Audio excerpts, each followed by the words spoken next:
வணக்கம். என் பெயர் திவ்யஸ்ரீ. நான் சென்னை நடுநிலைப்பள்ளி சோழிங்கநல்லூரில் 4ஆம் வகுப்பு படிக்கிறேன். சாப்பிட்டீங்களா நடுவர்களே? இதுதான் நம் பாரம்பரியம். ஒரு நாள் காலையில் என் பள்ளிக்கு வந்த உடனே என் ஆசிரியர் சொன்னார், இன்றைக்கு செட் டவுன் பவர் கட். என் நண்பர்கள் எல்லாம் சொன்னாங்க, கோச்சில் அன்னைக்கு காற்றே வராது, புழுக்கமாக இருப்போது.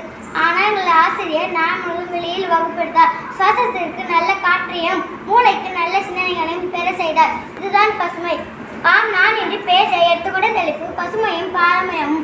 பாரம்பரியம் நம் முன்னோர்கள் நமக்கு விட்டு சென்ற அழியா சொத்து. பசுமை இயற்கை அன்னை நமக்கு அளித்த வரம்னு சொல்லலாம்.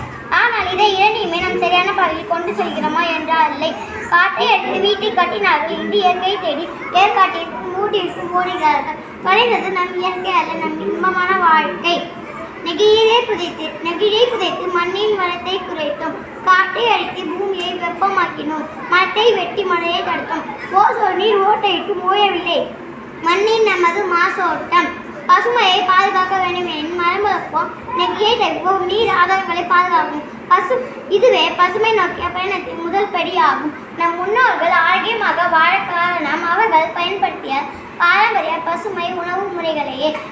ஆவாரை பூத்திருக்க சாவாரை கண்டறிந்தோம்.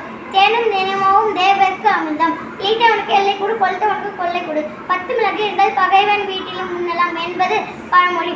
ஆனால் நினைக்கும் போதெல்லாம் biryani, fried rice, parotta, burger, pizza சாப்பிட்டு உடல் ஆரோக்கியத்தை துளைத்துள்ளோம். வருந்தன வேணவாம் யாக்கைக்கு அருந்தியது அற்றது போற்றி உனின். உலகையே உலுக்கிய கொரோனா. இந்த திருக்குறளின் அர்த்தம், பசிக்கும் போது உண்டால் நோய் வருது. உலகையே உலுக்கிய கொரோனா போது நம்மை காத்து நமது கபசுத்த குடிநீர் தானே. யாதும் ஊரே யாவரும் கேளீர்.